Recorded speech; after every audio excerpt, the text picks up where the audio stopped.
AC और fridge में charge की जाने वाली गैसों का प्रेशर कितना होता है। और ये प्रेशर जो होता है बहुत ही बड़ा। आप एसी में गैस चार्ज करते हैं चाहे फ्रिज में गैस चार्ज करते हैं तो प्रेशर को ही देखा जाता है। मान लीजिएगा आप किसी फ्रिज में गैस चार्ज करके आए हैं और फ्रिज कूलिंग कम कर रहे हैं तो वहां पे जाके आप प्रेशर की ही जांच करेंगे कि यानी कि हमारी फ्रिज में पूरा गैस है कि नहीं, क्योंकि हर एक गैस का अलग अलग प्रेशर होता है। और हमने यहाँ लिखा रेफ्रिजरेंट नेम यानी कि गैस का नाम, स्टैंडिंग प्रेशर कितना उसका प्रेशर मतलब नॉर्मल जो हमारी एसी या फ्रिज बंद है तब रहता है। सक्शन प्रेशर यानी कि जब वो चल रहा होता है तब उसका कितना प्रेशर होता है। डिस्चार्ज प्रेशर यानी जब चलेगा तो फेंकेगा तो फेंकने का कितना प्रेशर होता है।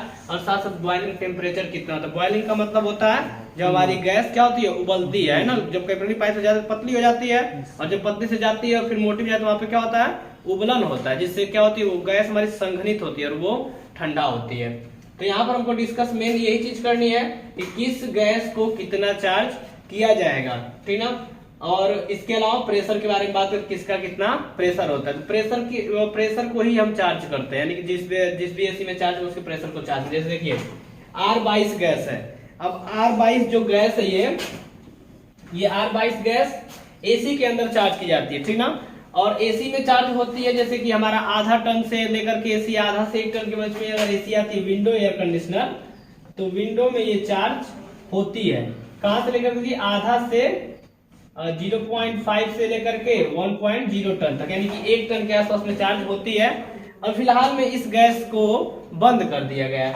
और ये जो गैस है इसका स्टैंडिंग प्रेशर की बात करें तो वो होता है 150 से 155 psi का मतलब होता है प्रेशर पर स्क्वायर इंच। तो प्रेशर पर स्क्वायर इंच मतलब 1 स्क्वायर इंच में कितना प्रेशर होगा, तो 1 स्क्वायर इंच में इसका जो प्रेशर होता है वो होता है 150 से 155 तक। और इसको हम जब चार्ज करते हैं यानी कि जब एयर कंडीशनर को चालू करके जब इस गैस को भरेंगे तो वो भरे कितना 60 से 70 पाउंड, ठीक है, यानी कि 60 से 70 psi इतना आपको गैस चार्ज करना है। गैस का जो मात्रक होता है वो क्या होता है पाउंड होता है, ठीक ना। और इसका जो गति होता है जो प्रेशर होता है वो होता है प्रेशर पर स्क्वायर इंच। तो इस गैस को आपको इतना चार्ज करना है। यदि आप चार्ज करते हैं तब यानी कि कंपाउंड में आप देखे हैं ना उसको जो ला के भरेंगे गैस को तो तब तक खोलेंगे बंद करेंगे जब तक कि सुई 60 से 70 पाउंड तक पहुंच न जाए, ठीक ना।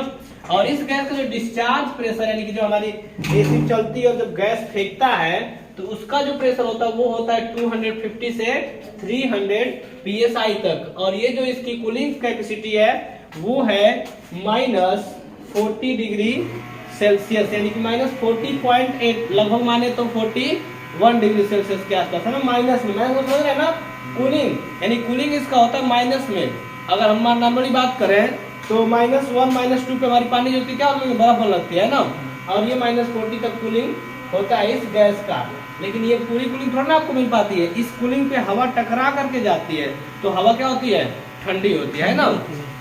अगली गैस है जो ये गैस 410, इस गैस को ग्रीन गैस भी कहते हैं। कौन सी गैस ग्रीन गैस के नाम से भी जाना जाता है।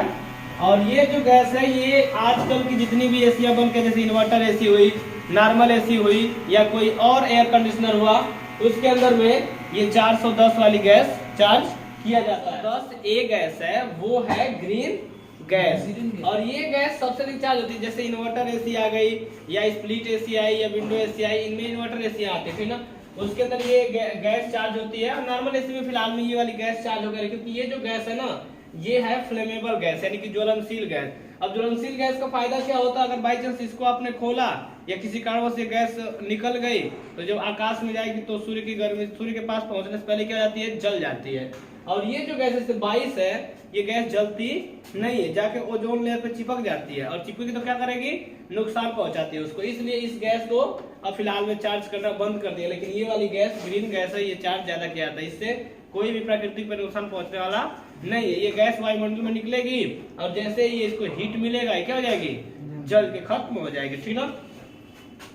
तो ये वाली गैस फिलहाल में ज्यादा चार्ज होती है। और इस गैस का जो प्रेशर है स्टैंडिंग प्रेशर यानी कि जो हमारी एयर कंडीशनर बंद होगा चाहे किसी सिलेंडर में इस गैस को रखेंगे तो वो होता है स्टैंडिंग प्रेशर, वो इसका होगा 225 से 230 psi तक। और जब इस गैस को आप भरेंगे तो ये इंपॉर्टेंट है इतना आपको भरना है ऑन करके जब भरेंगे मतलब ये एयर कंडीशनर चल रहा होगा ना उस टाइम गैस जब भरेंगे तो वो होगा 120 से 130 psi तक इस गैस को आपको भरना है। इस गैस का जो प्रेशर होता है डिस्चार्ज करने का वो काफी बेटर होता है, 450 से 500 psi तक होता है। इतने प्रेशर से गैस क्या होती है डिस्चार्ज लाइन से निकलती है, और डिस्चार्ज लाइन से निकल तब जाती है कंडेंसर में, फिर कैपिलरी में, फिर कूलिंग कॉइल में, ऐसे क्रिया करती है। यानी कि इसका जो कंप्रेसर होता है, कहते हो आप लोग कि सर इस वाली गैस को इस वाले में चार्ज कर सकते हैं, इस वाले कंप्रेसर वाली गैस चार्ज नहीं कर सकते, क्यों? क्योंकि देख रहे हो ना इस गैस का जो प्रेशर है वो 450 है और इस गैस का प्रेशर 250 है, यानी कि ये कंप्रेसर इसके आधा का लगा हुआ है, उसका प्रेशर कम है। अब बाई चांस गलती से क्या किया आपने, इस वाले कंप्रेसर में इस वाले को चार्ज कर दोगे तो लोड ही लेकर नहीं चल पाएगा, इतना प्रेशर के साथ गैस को फेंक ही नहीं पाएगा। और जब ये गैस उतने प्रेशर के साथ नहीं जाएगी तो कभी जिंदगी में कूलिंग करने वाली नहीं है, क्योंकि इस गैस को उतना प्रेशर के साथ निकालना भी जब निकलेगी तभी हीट होगी, और जब उतना प्रेशर बनेगा तो हीट होगा, और जब हीट होगा तो उसमें से वाष्प निकलेगा, जब वाष्प निकलेगा तब जाके संघनित होगा कूलिंग का, तब जाकर ठंडा होगा। तो ये बहुत मायने रखता है, किसी में किसी को आप चार्ज नहीं कर सकते हो। ये कुछ लोग कहते हैं नहीं सर उसमें पूरा गैस निकाल देंगे, निकाल के हम क्लीन करके चार्ज कर नहीं कर सकते जब तक कि इस गैस के गैस वाला कंप्रेसर ना आए। 410 गैस को चलाने के लिए अलग कंप्रेसर आएगा और इस गैस के लिए अलग कंप्रेसर आता है, क्योंकि हर गैसों का प्रेशर जो होता है डिस्चार्ज वाला वो अलग अलग होता है, ठीक ना। और ये इस गैस की जो कूलिंग है वो माइनस में 51.4 डिग्री सेल्सियस तक कूलिंग है। नेक्स्ट जो आपकी गैस है वो है 134।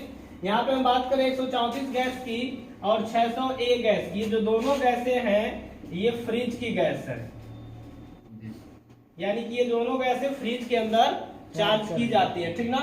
अब देखिए 134 जो है पहले फ्रिज में चार्ज करके मिलती थी, अब बिल्कुल भी ये आती नहीं है, इस पर बैन भी लग गया है, क्योंकि ये भी गैस जो होती है ज्वलनशील नहीं है, जाके वो जोन लेयर पे चिपक जाती है और उसको छीड़ करती है, तो इसलिए इस गैस को बंद कर दिया गया। लेकिन पुरानी जितनी फ्रिजें मिलेंगी आपको लगभग 2010 से नीचे जितनी फ्रिजें आप देखेंगे सबके अंदर यही गैस मिलेगी। अब नई जो फ्रिजें आ रही है उनके अंदर 600A वाली गैस चार्ज होके आती है। तो ये दो गैसें हैं जो फ्रिज के अंदर अभी फिलहाल में डाली जाती है। हो सकता है नई कोई कंपनी की फ्रिज है तो उसके अंदर कोई और बदलाव होगा, तो आगे उस गैस के बारे में बात करेंगे। अब देखिए इस गैस का जो स्टैंडिंग प्रेशर होता है वो होता है पहली वाली 134 का, वो होता है 85 से 95 psi तक, और 600A गैस का जो प्रेशर होता है वो होता है 40 से 50 psi तक। तो अभी देखो अब यहाँ भी इस गैस का अलग प्रेशर, इस गैस का अलग प्रेशर। तो अब ये नहीं कि सर ये वाली गैस तो बैन हो गई, तो क्या इस वाले कंप्रेसर में वाली गैस चार्ज कर सकते हैं? 134 को चलाने के लिए अलग कंप्रेसर होता है, उसमें 600 आप चार्ज नहीं कर, इसका प्रेशर कम होता है, स्टैंडिंग चाहे डिस्चार्ज दोनों की बात करें इसका कम होता है, ठीक ना।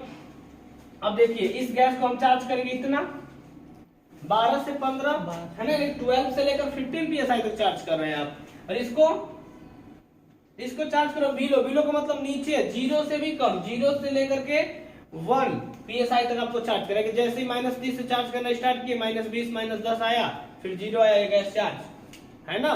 इसको आपने -30 -20 -10 फिर 0 फिर 10 फिर 12 तक आपको चार्ज कर रहे हैं इसको, और इसको मात्र 0 तक पहुंचे मतलब गैस चार्ज हो गई। तो अब सोच के देखो ये वाला कंप्रेसर इस वाले गैस के पास काम नहीं करना, क्योंकि यहाँ पर क्या पड़ेगा, लोड ज्यादा पड़ेगा, फिर प्रॉब्लम होगी, वो कंप्रेसर जल जाएगा, ठीक ना। तो इस वाले कंप्रेसर में ना तो ये गैस डाल सकते हैं, नहीं इस वाले कंप्रेसर में ये वाली गैस डाल सकते हैं। जिस गैस को लेकर चलने के लिए जो कंप्रेसर बना है उसमें वही गैस चार्ज होगी। कंप्रेसर नया लोगे तो उसके स्टिकर पे लोगो लगा होता है कि ये इस गैस को लेकर चलाने के लिए कंप्रेसर बनाया गया है, ठीक ना। और इन दोनों का जो प्रेशर होता है डिस्चार्ज वाला वो सेम होता है 450 से 500 psi तक। और देखिए तो वहीं पे 134 का जो कूलिंग है वो माइनस 26.2 डिग्री सेल्सियस, और यहीं पर जो आपका 600A गैस है उसका है -11.7 डिग्री सेल्सियस। आगे बात करते हैं गैस R32 के बारे में। R32 AC की गैस है और अक्सर स्प्लिट एयर कंडीशनर के अंदर चार्ज होके आती है। तो स्प्लिट एयर कंडीशनर के अंदर चार्ज होके आती है, और इसका जो स्टैंडिंग प्रेशर होता है वो होता है 240 से 245 psi तक। और ये गैस चार्ज जब आप करने जाएंगे एसी के अंदर, स्प्लिट एयर कंडीशनर के अंदर, खासतौर से स्प्लिट के अंदर ही आती है, और ये गैस भी बैन हो गई। अब ये इसकी जगह पे ये 400 वाली गैस चल रही है, ठीक ना। ये वाली गैस भी एसी के अंदर चार्ज होती थी स्प्लिट के अंदर, लेकिन अब फिलहाल में ये वाली चार्ज होके आती है। मतलब जो 410 है ना वो काफी इंपॉर्टेंट गैस यहाँ पर हो जाती है। बट ये वाली भी आपको पुरानी एसीओ के अंदर मिल जाएगी, जिसको अगर एसी है तो कंप्रेसर तो तुरंत खराब हो जाएगा कि आप उसमें ये वाली गैस डाल देंगे, तब आपको अगर उसमें से गैस निकला तो भरना पड़ेगा ये। लेकिन ये वाली गैस भरने को से आज भी ये गैस बिकती है मार्केट पर, ठीक है, आसानी से मिल जाएगी। इसका जो प्रेशर हो वो है आपका 110 से 115 psi, यानी कि इस गैस में भरने जाते हैं आप तो इतना आप भरेंगे, ठीक है। आज से 10 साल बाद जितनी भी गैसें निकलेंगी सब ज्वलनशील निकलेंगी, यानी कि वो फ्लेमेबल होंगे, जैसे ही वो बाहर निकलेंगे वो जल जाएंगे, लेकिन आपके एसी के अंदर वो कूलिंग करेंगे, ठीक ना, ये सिस्टम होगा। अब बाकी इसका जो टेम्परेचर होता है वो काफी अच्छा होता है, -52 से आपका 0 डिग्री सेल्सियस तक इसकी कूलिंग होती है, यानी कि -52 डिग्री सेल्सियस तक इसकी कूलिंग होती है, जो आपकी R32 गैस है। अब नेक्स्ट गैस की बात करेंगे, वो है R290, एक न्यू गैस है और ये भी ज्वलनशील गैस है। जितनी नई गैस मैंने बताया ना, तो न्यू गैस में देखिए ये न्यू गैस है, ये न्यू गैस है, ये भी न्यू गैस है, लेकिन ये लगभग 3 साल 4 साल पुरानी गैस हो चुकी है, ये भी आपका 3-4 साल पुराना हो गया, ये काफी न्यू है। अब यहाँ पे बात करेंगे इसका, तो इसका जो स्टैंडिंग प्रेशर है वो है 125 से 130 psi। इसको जो आपको भरना होगा तो आप भरेंगे 65 से 70 psi तक, और इसका जो प्रेशर होता है वो होता है 275 से 300 psi तक, और इसका जो कूलिंग होता है ना वो होता है -42.1। देखिए इन सबका अच्छा खासा कूलिंग है, जो आपकी जो ज्वलनशील गैस नहीं उनका अच्छा खासा कूलिंग है, लेकिन वो नुकसानदायक है हमारे ओजोन परत के लिए थोड़ी सी। अब यहाँ पे बात करेंगे R407C गैस की। ये जो गैस है इसका देखिए 180 से 185 psi होता है स्टैंडिंग प्रेशर, और इस गैस को अगर भरना होगा तो वो भरेंगे आप 75 से 80 psi के आसपास, और इसका डिस्चार्ज प्रेशर सेम होता है 275 से 300 psi तक। और इसको आपको जब इसकी जो कूलिंग की बात करें तो वो है -45 डिग्री सेल्सियस, सारी कूलिंग माइनस में ही आएंगे, ठीक ना, ऊपर प्लस में नहीं रहेंगे। ये उनका है सिलेंडर के अंदर में कितना ये ठंडा रहती है। देखिए अगर ये ठंडा है, अगर ये ठंडा है आपका -20 डिग्री सेल्सियस, तो क्या होगा, कूलिंग आपका कूलिंग कॉइल की पाइप कितनी होगी, 20 डिग्री सेल्सियस में माइनस में कूलिंग नहीं होगी, उसका कुछ और कूलिंग, क्योंकि वो इस सिलेंडर में आप रख रहे हैं गैस को माइनस में, अगर ठंडा है तो क्या पूरा सिलेंडर पूरा ठंडा होता है, फिर उसमें उबल रहा है तो वो संग्रहित होकर के उतना उसका हाफ या उस थोड़ा सा कम ठंडा होता है, और फिर उस पर जब हवा जाती है टकरा के वो ठंडा होती है कुछ %, ऐसे बार बार टकरा के आपकी कूलिंग होती है। और जो आपका R404A गैस है, ये इसका जो प्रेशर है स्टैंडिंग वो 180 से 185, यानी कि सेम है, ये दोनों का सेम ही है। और इसका लेकिन चार्जिंग सेम नहीं है, इस गैस को अगर आप चार्ज करें 75 से 80 psi चार्ज करे थे ना, लेकिन इसको आपको 80 से 90 psi चार्ज करना है, अंतर है, गैस चार्जिंग में अंतर है, ठीक। ये दोनों इनका जो स्टैंडिंग प्रेशर है, लेकिन जब एसी बंद रहेगी सिलेंडर में गैस को रखेंगे तो वहां तो सेम है, लेकिन चार्ज करना अलग है। इसको आप चार्ज करें 75 से 80 पाउंड, इसको चार्ज करें 80 से 90 पाउंड। बाकी इसका डिस्चार्ज प्रेशर भी स्टैंडिंग और डिस्चार्ज प्रेशर दोनों सेम है। इस गैस का कूलिंग थोड़ा सा इससे अधिक है, -46.2 डिग्री सेल्सियस की कूलिंग जाती है। अब next gas, last guess R417 gas, ये भी न्यू है, ये भी न्यू है, और ये भी न्यू गैस में आपकी शामिल है सब गैसें, और सारी फ्लेमेबल गैस है, ठीक है। इनको भरते समय वेल्डिंग नहीं कर सकते, ये बात का याद रखना, गलती से ये नहीं कि भर के गैस और पाइप पिंच करके काट के वेल्डिंग लगा करें, तो गैस अगर लीक कर रहा हो तो तुरंत क्या कर देगा, वहां से फट सकता है, पूरा गैस जल जाएगा, ठीक है।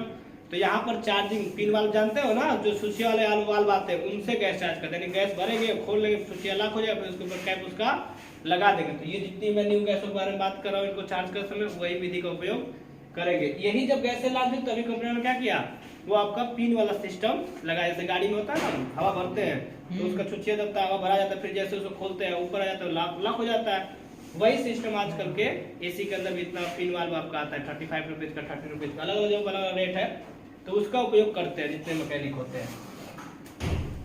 तो देखिए ये वाली जो गैस है फ्लेमेबल गैस है, नई गैस है, और इसका जो स्टैंडिंग प्रेशर होता है वो होता है 140 psi, और ये जो चार्ज किया ये होता है 65 psi। ये फिक्स चार्ज, इसमें घटाव बढ़ाव कोई मतलब नहीं है। यहाँ घटाव बढ़ाव का मतलब क्या है, जैसे मान लें कि कोई कम टन की एसी है और ज्यादा की तो बढ़ाएंगे, ठीक है। जैसे कि इसका अलग अलग एसी चार्ज करते हैं ना, उसके हिसाब से यहाँ पे लेते हैं। और इसका जो आपका डिस्चार्ज प्रेशर है वो है 261 psi और ये गैस का भी है -46.2 डिग्री सेल्सियस तक की कूलिंग। अब एक बात और रह जाती है यहाँ पे कि सर 1 टन की एसी तो इतना चार्ज करेंगे, तो 2 टन की एसी कितना चार्ज करेंगे, ऐसा कुछ नहीं। प्रेशर पे काम करता है ना, यानी कि जैसे अगर बड़ा टन की एसी है तो भी उसमें उतने में इतना ही चार्ज करेंगे गैस। क्यों? क्योंकि जब हम उसका बड़ा आकार है जब भरेंगे तो जब पूरा भर जाता है ना प्रेशर बनाएगा जी, तब जाकर वो प्रेशर बनाता है, तब जाकर क्या होता है उसके अंदर हमारा जो कंपाउंड में सुई होगी वो ऊपर चढ़ेगी। तो कितने बड़ी भी एसी हो इस पे आपको चार्ज करना है, फिर उससे कोई मतलब नहीं है। भले के प्लांट की प्लांट में अगर आप चार्ज कर रहे हैं तो आपको उतना ही प्रेशर पे चार्ज करना पड़ेगा। इसके अंदर और भी गैस जैसे नाइट्रोजन गैस आती है ना, उस गैस का NH3 वाली गैस, अमोनिया गैस, ये बहुत सारी गैसें हैं जो कि आपकी अलग चार्ज होंगे आपका व्यापारिक रेफ्रिजरेटर के अंदर। व्यापारिक मतलब जिसके अंदर बर्फ की सिल्लियां बनती हैं वो अलग होता है, तो उसके अंदर भी गैसें चार्ज होती है, जैसे कि नाइट्रोजन गैस हुआ, अमोनिया गैस हुआ, ये सारी गैसें उसके अंदर चार्ज की जाती हैं। तो वो गैसें अलग उनका टेम्परेचर है। बस इतना सा ही था, ठीक है, ओके।